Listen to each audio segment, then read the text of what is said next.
Take-Two is shutting down its indie label Private Division, report claims. Take-Two Interactive appears set to get out of the indie business, and it's closing studios to get there. According to a damning new report from IGN's Rebecca Valentine, Take-Two Interactive is working on a plan to either sell off or shut down its indie label Private Division. Valentine states that Take-Two, despite saying that it didn't shutter its indie studios, Kerbal Space Program developer Intercept Games will be closed on June 28th. On a larger scale at Private Division, however, almost all the staff were let go at the end of April when it was said to them that Take-Two, quote, would no longer support, end quote, the company. The report adds that Take-Two has found potential buyer or partner to buy Private Division in the form of an unknown private equity firm. Valentine says that sources she spoke to, quote, expressed frustration at Take-Two leadership for alleged mismanagement of the label and called out Chief Strategy Officer and Private Division head Michael Warage for poor leadership and mismanagement. On May 30th, it was revealed that Private Division had terminated its agreement with Bloober Team to publish Project C. With this new information being brought to light, it makes more sense as to why the agreement was canceled. It was also in April when Take-Two announced it was laying off 5% of its global workforce and canceling numerous games. Insider Gaming has reached out to Take-Two for comment on the report. Should a response be received, it will be added to the story. For what it's worth, the company declined to comment to IGN on the claims brought forth and the status of Private Division. Yeah, it's pretty telling when they decline to comment. It's not even that they just didn't respond. They declined. So if it were false, they would come out and just be like, oh, no, that's false. No, they're still open. That's just wrong. But when it's true, they're just like, yeah, we declined to comment. We had nothing to say. That's crazy, though.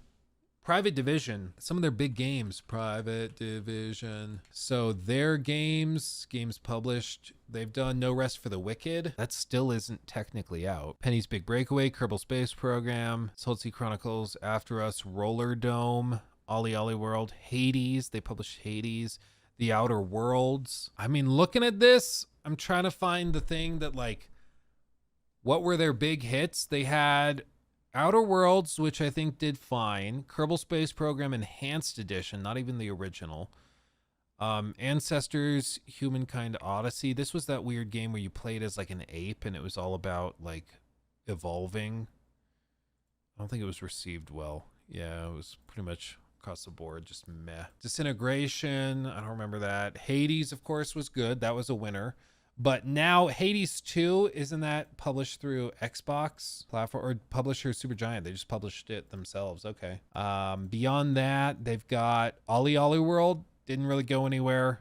Roller Dome, didn't go anywhere. After Us, didn't go anywhere. Salt Sea Chronicles, never heard of it. Kerbal Space Program 2, bit of a disaster. Penny's Big Breakaway, never heard of it. Tales of the Shire from Weta Workshop, I've never heard of that. Eternal Strands, I haven't heard of that. No Rest for the Wicked, have tried that. It's pretty good. Untitled action adventure game codenamed Project Bloom from Game Freak. Nothing. And with these, with A, let's see, B. So Eternal Strands, they only provided funding, and for Hades, they only handled physical copy distribution, so they didn't even fully publish it. So you're looking at it, and it's like they had 4 offices. Man, yeah, it becomes hard to figure out what value are they really adding if they are not able to reliably get hits. You know, it's already damn hard to publish, like be a publisher in the modern day when it's so easy to self-publish games. So it's already tough to be in their position, but to then not have consistent hits, it's like, it's hard to justify keeping them open if you're trying to cut jobs elsewhere. Roller Dome and Ollie World were amazing. I thought they didn't make any money though. I thought they didn't they just shut down Roll 7? Or am I making that up? Well, they're a subsidiary company. It's probably because I was thinking that they're a subsidiary of Take-Two. Or of Private Division. So are they shut down now too? Roller Dome was a financial failure. Oh no, you're right. Yeah, to be clear, I'm not judging the quality of the games. I'm saying whether they were successful and made money. Like some of these, Kerbal Space Program 2 was a bit of a disaster because it was super broken at launch. A ton of people refunded it and then like mass downvoted it on Steam. It was really disappointing because I was really excited for it. I love Kerbal Space Program. So to see how terrible it launched was really just a bummer. After that, Us, like I said, I just haven't heard of that.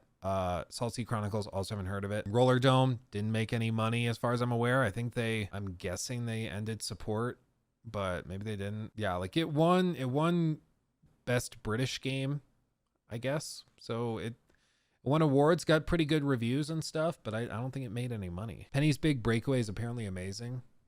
That's just the thing. That's the tricky thing with all this, is it's really tough to have, like, there's a difference between critical success and financial success. Like, you can have a game that reviews well, but if it doesn't sell well, it doesn't really matter to the company unless they're looking for like that game that they can hang the awards on their shelf and proudly brag that they published it. You know, like a Pentiment. Like a Pentiment, I don't know if Pentiment broke even or made financial sense for Xbox to publish and put out, but it was nice for them to have an exclusive that was a 10 out of 10. And I think they brought it to Switch later. So yeah, they did. So it wasn't even like a permanent exclusive, but that for them to have a 10 out of 10 game was really good for them, even if it wasn't like totally viable. With some of these though, it's like you can have a really well-reviewed game, but it doesn't mean that it makes money. And with Take-Two, we know that all they care about is the money. Like, they're just constantly comparing everything to GTA Online. Like, yeah, but does it make... Where are the shark cards? Where are the shark cards in Penny's Big Breakaway? We need more shark cards. Astromath Online, thank you for the super chat, my friend. Thank you. We need smaller games for awards and prestige. Lol. Yeah. You got to get the prestige. Private Division is more focused on critical success. If they want commercial success, they release it under Take-Two. Well, Take-Two publishes, like, they only do the big stuff that fits in like the AAA category. This was supposed to be their indie publishing label to publish smaller games, kind of like EA Originals, you know, their smaller label for smaller teams that just need publishing. And it's not a bad way to do it, like to be able to support smaller studios that you think have potential and get a cut of the revenue. But I mean, apparently they shut down, or they fired pretty much everybody at Private Division back in April as part of the initial wave of layoffs. So none of this is like particularly stunning. It just sounds like it's confirmation, basically. They need creative games like PS2 era, take risks. The problem is just that when companies have tried to take risks, a lot of those games end up just flopping. And like, I know it's hilarious in hindsight, but like, for example, Forspoken was one of their risks. That was one of their risks. They spent hundreds of millions of dollars on that game. That was their big risk, to make a new IP, big budget craziness. And we all know how that ended. Yeah, the risks nowadays are live service games. Well, those are very visible ones, but I just think like even some of the other risks that have been taken, like Immortals of Avium, that was a big risk from EA. They decided to publish this game that cost $80 million to make. And they went and spent another $40 million marketing it, and nobody played it. And we're like, well, yeah, the game wasn't very good.